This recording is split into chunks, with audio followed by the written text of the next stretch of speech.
Vá Bem no Enem.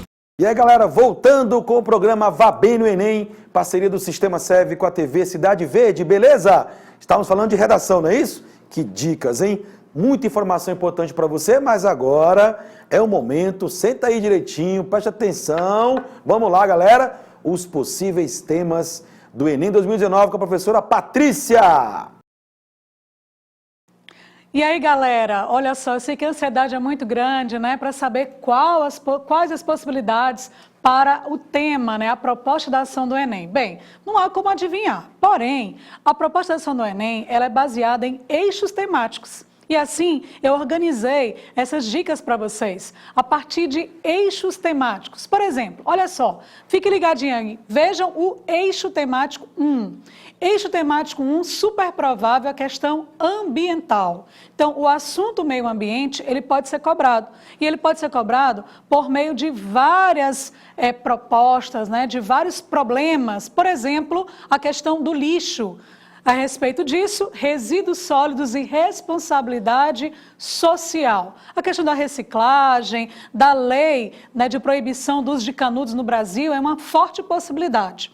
Outra possibilidade também voltada para o eixo temático meio ambiente é a crise hídrica. A poluição, né, ambiental, principalmente das águas, né, a crise hídrica, a seca também em grandes metrópoles, a exemplo de São Paulo, Brasília. Então, crise hídrica é uma forte possibilidade do eixo temático meio ambiente. Outra questão também são os desastres ambientais. Afinal, no início deste ano, infelizmente, aconteceu mais um desastre ambiental de grandes proporções, né? Já havia ocorrido em Mariana, né? Em Bento Rodrigues, município de Mariana, lá em Minas Gerais, em 2015, e agora nós temos a possibilidade de o tema desastres ambientais relacionando a tragédia que ocorreu no início deste ano em Brumadinho. Então, a possibilidade do eixo temático meio ambiente, levando em consideração esses três aspectos, olha só, resíduos sólidos, crise hídrica e também relacionada a desastres ambientais, são fortes possibilidades. Outro eixo temático também que é comum no Enem é a educação. Um tema relacionado à educação, ele pode ser apresentado de várias formas. Por exemplo, a evasão escolar. Porque muitos jovens e adolescentes, principalmente no ensino médio, eles abandonam a escola, formando assim, por exemplo, a geração nem-nem. Lembra o que é isso? Geração nem-nem são aqueles que nem estudam e também, né, nem trabalham. Analfabetismo no Brasil, relacionado ao analfabetismo funcional, aquele que sabe apenas, né, decodificar algumas informações. Então, analfabetismo relacionado à leitura, né? O brasileiro lê muito pouco. E aí, este ano, né, agora, esses dias, está atracado no Brasil a maior biblioteca mundial, né? Um navio que foi transformado em biblioteca, que percorre o mundo, que atraca em alguns portos para tentar levar, né, para tentar incentivar mais ainda a leitura. Então, uma possibilidade aí, tema leitura, né? Esse assunto já foi cobrado no Enem, mas há a possibilidade de também, mais uma vez, ele ser apresentado. Bullying. A prática de bullying nas escolas também é muito constante. E a prática de bullying está intimamente relacionada a quê? A violência nas escolas. Afinal, o bullying, ele é uma prática agressiva. Essa agressão ela pode ser física, mas também, em maioria, ela é uma agressão verbal, né? Uma agressão psicológica. Existe a lei anti-bullying, porém, ela precisa de ser o quê? Mais bem efetivada. Né? Então, portanto, bullying é uma forte possibilidade. Educação sexual. Por que a educação sexual ela é importante? Ora, para coibir, por exemplo, a violência sexual contra a criança no Brasil. Educação sexual para coibir a proliferação de ISTs, que são as infecções sexualmente transmissíveis, que são também possíveis temas para o Enem, tá bom? Educação da população indígena. A questão indígena em si já é um possível tema, conflito de terras, né, a aculturação dos povos indígenas e, claro, uma temática bem mais específica, a formação educacional dos índios no Brasil. É um tema aí parecido com o de 2017 e há uma forte possibilidade para esse tema este ano. Além disso, né, reportando a pergunta do professor Alex acerca da interferência da ideologia governamental, de pautas do governo na proposta da ação do Enem, nós temos essa possibilidade que é a militarização das escolas. Qual é a sua opinião sobre isso, gente? Militarizar as escolas irá inibir a prática da violência entre alunos e professores? Outra questão também, pauta governamental, é a educação domiciliar. Afinal, este ano foi regulamentada a educação nas escolas, claro, mediante a apresentação de provas, né, também de resolução de provas, de conteúdos que serão, né, previamente enviados, né, para aqueles que optarem por esse tipo de educação. Por isso, galerinha, fique de olho aí no eixo temático educação. Além disso, um outro eixo temático muito importante, gente, é a saúde. E sobre saúde, há uma infinidade de possibilidades, tá? Este ano. Selecionei algumas delas. Por exemplo, epidemias. Epidemias relacionadas à dengue, à febre amarela, epidemia relacionada a sarampo. E aí, ó, você faz logo um link com o quê? A vacinação. Movimento antivacina. E quando a gente lembra, né, do movimento antivacina, vem logo à memória o quê? Revolta da vacina. Olha aí, já dei uma dica para você utilizar esse repertório na sua redação, caso o tema seja epidemias. Além disso, gravidez na adolescência, afinal, este ano foi realizado um grande censo escolar para saber a quantidade de adolescentes grávidas que continuam a estudar ou por isso abandonaram a escola. Também é pauta governamental, gravidez na adolescência. ISTs, falei um pouquinho a respeito disso, né? São as infecções sexualmente transmissíveis. Cabe nessa temática também a possibilidade de informações acerca da AIDS. E o termo AIDS, né, essa problemática, essa epidemia, ela também pode ser uma pandemia, na verdade, né, já que ela envolve aí o planeta inteiro, né? Pandemia é quando o mundo ele é infectado, AIDS está aí também dentro dessa questão de epidemias, de ISTs e apenas uma temática voltada para a AIDS é possível. Doação de sangue e doação de órgãos. São dois temas complementares porque ambos trabalham o quê? A solidariedade. A doação de sangue, né, está no limite. Os hemocentros no Brasil estão no limite com uma capacidade mínima, né, de doação, principalmente sangue raro. A doação de órgãos. Quer ficar ligado na doação de órgãos? Assista ao programa A Hora do Enem. O último programa A Hora do Enem, relacionado à redação, foi sobre doação de órgãos, portanto, a possibilidade muito forte. Além disso, o tabagismo, né? Você já ouviu falar em cigarro eletrônico? Você sabia que cigarro eletrônico, aliás, o mau uso do cigarro eletrônico, né, está causando a morte de jovens e adolescentes? Pois fica ligado nessa questão também do tabagismo. Além disso, ao consumo de bebidas alcoólicas, o jovem brasileiro, ele diminuiu um pouco o consumo de bebida alcoólica, mas com teor de álcool mais elevado, porém aumentou o consumo de cerveja. E também, né, diminuiu a idade que começa a ingerir bebida alcoólica. E aí, quais são as causas dessa ingestão? Quais são as consequências disso? Quais são as possibilidades de propostas aí de intervenção? Além do consumo de álcool, também o consumo de drogas, né, principalmente relacionadas à maconha, à legalização da maconha e também ressaltar o consumo de crack e, claro, o combate ao consumo desta droga tão devastadora. Outra questão também muito importante, gente, é a obesidade infantil. Tá? Obesidade em si já é um grande problema e a infantil é algo que, bem mais específico que o Enem pode cobrar. Obesidade infantil ela também pode estar relacionada à alimentação, à merenda escolar, beleza? Então, olha aí, saúde, né? Várias possibilidades. Galera, fica de olho na cultura, tá? Por exemplo, olha que essa temática aqui, gente. Redija um texto dativo argumentativo acerca da necessidade da preservação do patrimônio histórico cultural. Estão lembrados que no ano passado ocorreu um grande incêndio que destruiu o Museu Nacional do Rio de Janeiro? Pois é, gente, isso pode gerar, né, neste ano, aí a temática relacionada à cultura, a necessidade de preservar a cultura. Então, olha aí, preservação do patrimônio histórico cultural, outra questão também que tem a ver com educação, que tem a ver com preconceito, que tem a ver com cultura, é o preconceito linguístico. Ou seja, porque algumas pessoas costumam, né, achar que o modo de falar de outra é equivocado, é errado. E aí eu escrever sobre preconceito linguístico. Olha aí a dica, gente. Que tal você pesquisar um pouquinho sobre a teoria do professor da UNB, Marcos Bagno, e o seu livro Preconceito Linguístico, beleza? Então, cultura, galera, cultura popular também, literatura de cordel, dá uma olhadinha nisso aí que é bem provável. Violência.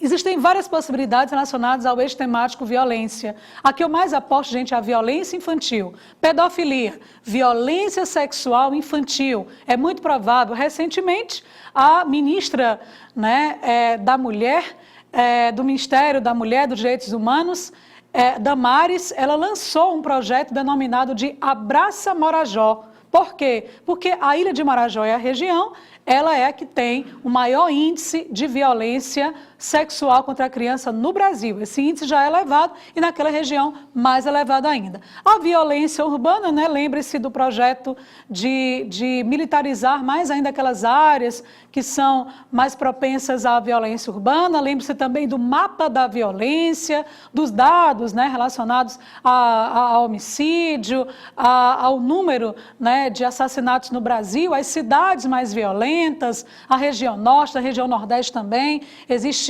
um grande índice. Violência contra minorias, e aí idoso, galera, olha, cuidado com essa questão. Que tal você ler um pouco mais sobre idoso, inclusão digital do idoso, a violência contra o idoso, violência sexual, violência patrimonial, violência psicológica, violência social contra a pessoa idosa, violência contra os índios, violência contra os homoafetivos. Afinal, este ano, foi tipificada a homofobia, delinquência juvenil também é uma grande possibilidade. E é claro, quando se escreve sobre delinquência juvenil, logo vem à tona a discussão, o debate sobre a redução da maioridade penal, que também é pauta governamental.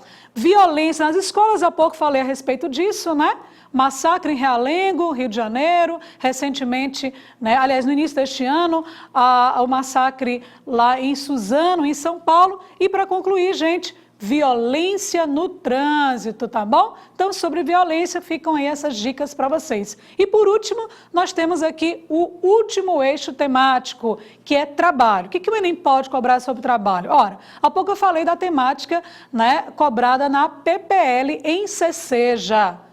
O tema relacionado ao mercado de trabalho e à permanência das mulheres após a maternidade no mercado de trabalho. Então, a questão relacionada ao mercado de trabalho também é provável para o Enem. A exemplo disso, o desemprego. Há pouco também falei da geração neném. Geração neném tem a ver com desemprego, São 13 milhões. E aí, gente, palavras mágicas, cerca de 13 milhões, aproximadamente 13 milhões, segundo o IBGE, de desempregados no Brasil. Tecnologia e mercado de trabalho. Será que a tecnologia ela contribui para ampliar as vagas no mercado de trabalho ou o contrário? Será que a tecnologia ela não está causando também o desemprego? Como conciliar tecnologia e empregabilidade? Também trabalho análogo à escravidão, trabalho escravo, principalmente em lavouras, em fazendas de plantação de café, de criação de gados. O Nordeste, nós temos aí o Maranhão como primeiro lugar de mão de obra, utilizada a mão de obra do maranhense, análoga à escravidão. O Piauí também fica aí numa posição de destaque. E aí, quais são as causas disso? Quais são as consequências? O que se pode escrever para minimizar o trabalho análogo à escravidão? E por último, gente, empreendedorismo, tá? Um tema relacionado também à economia, como a educação financeira, como a educação financeira nas escolas, ou até mesmo a educação financeira da população poderá contribuir junto ao empreendedorismo para alavancar a economia no Brasil. Galera, olha só, qualquer tema que seja proposto lá no Enem, certamente você estará preparado, se você tiver treinado bastante. Mas ainda está tempo, professora? Dá sim, é possível. Com essas dicas, que tal você tentar elaborar redações, Produzir redações, que tal você reescrever essas redações e que tal você rever aqui essas nossas dicas para que você possa produzir ainda melhor o seu texto. Bacana? Beleza, galerinha? Olha só, desejo a vocês uma boa prova, claro, uma boa redação e vem nota 1000. Obrigada aí pela atenção. Tchau, tchau. Beleza, galera? Olha aí a redação. Agora dá para tirar 1000, hein? Vamos manter o Piauí aí nos últimos anos, ó, com nota 1000, aqui com o Sistema SEV, com o programa Vá Bem no Enem, em parceria com a Cidade Verde. Beleza? Valeu, valeu então, galera. Agora é hora de Biologia. Eu estou aqui com o professor Chicão Soares, que vai falar um pouquinho pra gente o que ele espera da prova de Biologia para esse ano, baseado, obviamente, nos últimos anos, os assuntos abordados, o que ele acha que pode ocorrer desse ano, e daqui a pouco vai ter aula dele também. Professor Chicão, seja bem-vindo, muito obrigado pela presença. O que esperar da prova de Biologia esse ano, no dia 10 de novembro, com a prova de Ciência da Natureza? Bom, obrigado, Alex, obrigado a todo mundo que está assistindo. Eu sou o professor Chicão Soares, professor de Biologia, né? Bom, com relação à prova do Enem desse ano, se você fizer uma breve análise dos anos anteriores, a prova foi ficando um pouquinho mais curta, textos menores, né? De maneira geral, e uma prova um pouquinho mais técnica, né? Quando você faz uma retrospectiva lá para 2009, 2010, 2011, você tinha uma predominância de mais de 50% das questões somente sobre ecologia. Nos últimos anos começou a cair de maneira um pouco mais diferenciada, né? Questões envolvendo biotecnologia, questões envolvendo a própria genética, questões envolvendo imunização, doenças. Então, espera-se que a prova continue nesse mesmo ritmo, uma prova levemente mais técnica, se comparar desde 2009 para cá, não tão longa, textos não tão longos assim, provavelmente no mesmo nível do ano passado. Eu acredito que não vai ter nenhuma alteração de nível, não. Beleza, galera? O professor Chicão passou informações importantes para você. Aliás, eu corroboro com o que o professor Chicão colocou. A prova tem mantido um certo padrão, gente. Então, tanto linguagens, como natureza, como matemática e humanas, as questões são mais conteudistas, mais técnicas, tá? Menos texto. Claro que a prova de linguagens vai ser grande, porque são 45 questões, no mínimo você tem um texto para cada questão, tá? Agora, aproveitando que a professora de redação citou aqui algumas temáticas envolvendo aí a área de saúde, né? Professor Chicão, tem alguma dica, por exemplo, se cai uma temática envolvendo aí, questão das vacinas, questão de, sei lá, poluição ambiental, que envolva a área de biologia em si. Tem uma dica específica que o senhor pode passar para a galera aí? Bom, Alex, eu estava até sorrindo na hora que foi falado sobre essa questão do movimento anti-vacina, porque se você fizer a retrospectiva dos últimos 4 anos para cá, praticamente 5 anos para cá, mais ou menos, quase todos os anos caiu alguma questão sobre soro e vacina. Então é muito importante, é muito fundamental lembrar a diferença que existe entre soro e vacina. Vamos lá, galera. No soro, o que você vai ter são anticorpos, proteínas de defesa. Na vacina, o que você tem são antígenos, né? São os causadores da doença, ou mortos ou enfraquecidos. Então, quando eu tomo um soro, eu estou tomando os anticorpos, eu já estou tomando a defesa, meu corpo não faz nada. Então, é uma imunização passiva. Eu não faço nada, eu só recebo a defesa. Em contrapartida, por eu não estar recebendo, né, o causador da doença, por eu não estar produzindo nada, meu corpo não tem uma memória. Então, eu não fico protegido depois daquilo ali. Já na vacina, que eu recebo o antígeno, recebo o causador da doença, o meu corpo é obrigado a se defender. Então, é a imunização ativa. Eu estou produzindo a defesa. Então, meu corpo aprende a produzir. Então, isso gera memória. Eu vou ficar imunizado por vários anos ali daquele vírus, por exemplo, enfim, daquele antígeno que foi inserido, né? Então, soro e vacina, uma dica importante. Beleza, pessoal? Bom, agora é a hora da aula do professor Chicão Soares de Biologia. Fique atento e acompanhe com a gente. Lembrar que você pode acessar nossas aulas, outros programas também, pelo CV Play e também acessar pelo site cidadeverde.com. Vá bem no Enem. Agora é hora de Biologia. Bom, galera, um tema importante com relação ao Enem sempre foi biotecnologia, né? E na nossa aula de hoje tem aí, ó, células-tronco. Pessoal, primeiramente, imagine o porquê do nome, né? A biologia tem essa peculiaridade de ter muito nome estranho, né? A galera sempre me procura, acha que como é que eu faço para aprender esse muito nome estranho. Mas, ó, é o seguinte, cada nome estranho desse que vocês dizem tem um significado.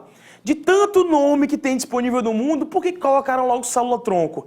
É isso mesmo, tronco, pense numa árvore. Galera, o tronco é o ponto final do desenvolvimento da árvore? Claro que não. Ela ainda vai se desenvolver, no final do tronco tem os galhos, os ramos, né?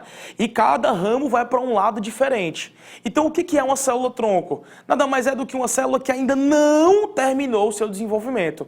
Então, olha aí, são células que ainda não sofreram o processo de diferenciação.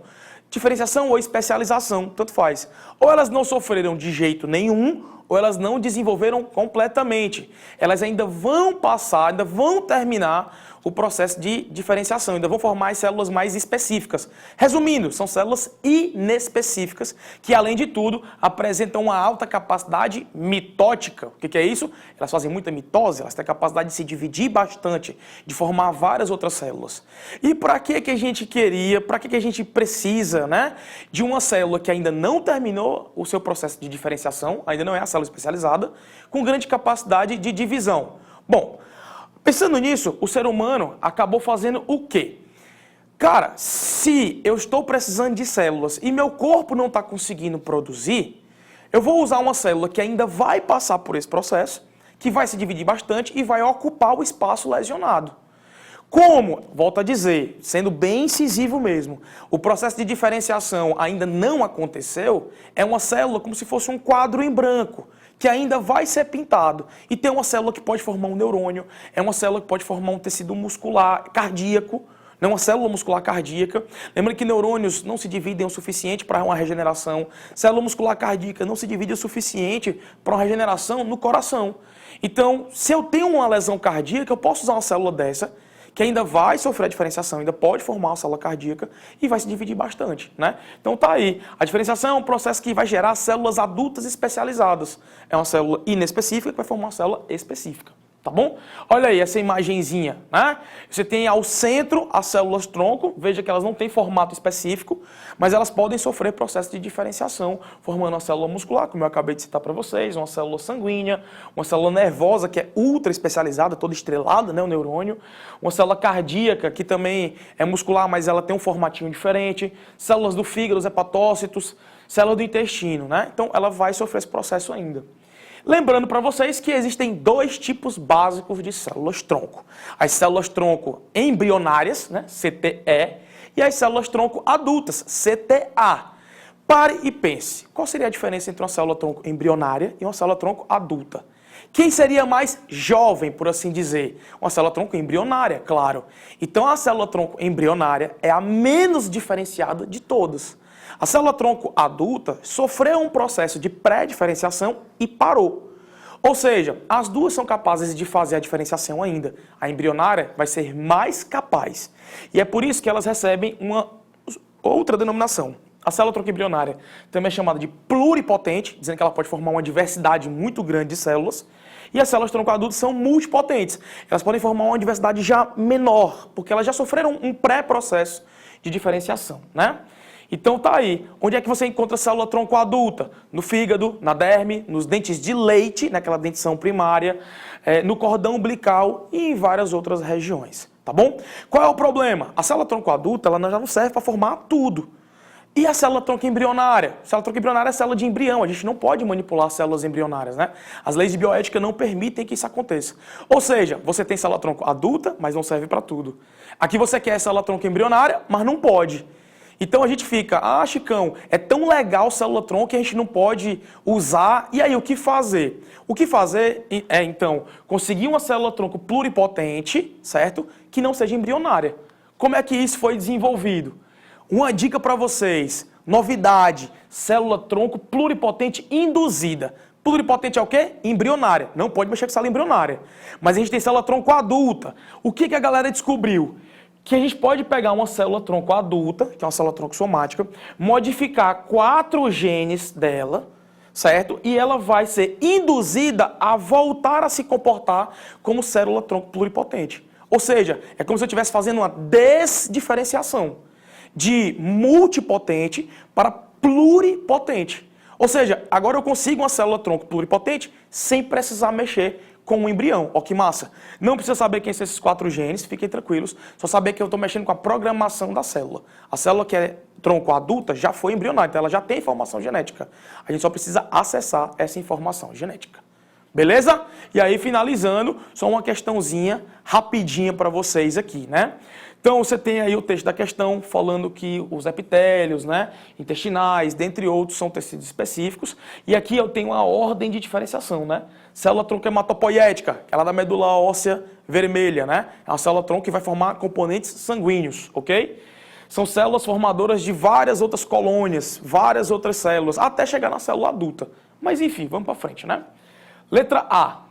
A hematopoiese resulta da diferenciação e proliferação simultânea das células-tronco, que à medida que se diferenciam vão reduzindo sua potencialidade. É claro, né? Quanto mais uma célula se diferencia, menos potente ela vai ficando, mais específica ela vai ficando, mais eficaz. Em contrapartida, eu não consigo fazer os outros tipos celulares. É por isso que o nosso gabaritinho é letra A, tá bom? Letra B. As diferentes linhagens hematopoéticas geradas no sistema preservam altas taxas de proliferação. Não. Quanto mais as células se diferenciam, menor vai ser a capacidade de proliferação delas. Então, essa parte aqui está errada. Elas vão diminuir a capacidade de proliferação. Letra C. Existe um aumento gradual da capacidade de autorrenovação das células progenitoras durante esse processo. Galera, quanto mais eu diferencio, mais eu consigo fazer células? Não, menos eu consigo fazer. As células adultas, elas já não conseguem se diferenciar, se dividir, tanto quanto as células mais jovens, né? Então, não aumenta, diminui. Letra D. Células-tronco hematopoéticas apresentam potencial para diferenciar-se em qualquer tipo, né, qualquer célula do corpo humano. Galera, a célula-tronco adulta não consegue fazer qualquer tipo de célula, né? Ela consegue fazer um grupo restrito. Já falei para vocês isso hoje, então tá errado também. E por último, a letra E, as células precursoras imaduras já diferenciadas são utilizadas em procedimentos de utilização de células-tronco no tratamento de algumas doenças. Galera, célula-tronco adulta, né, pode até ser utilizada, mas as células já maduras, as células que já terminaram a diferenciação, não podem ser usadas como célula-tronco, porque elas já são células que terminaram o processo de diferenciação. E é isso aí, valeu!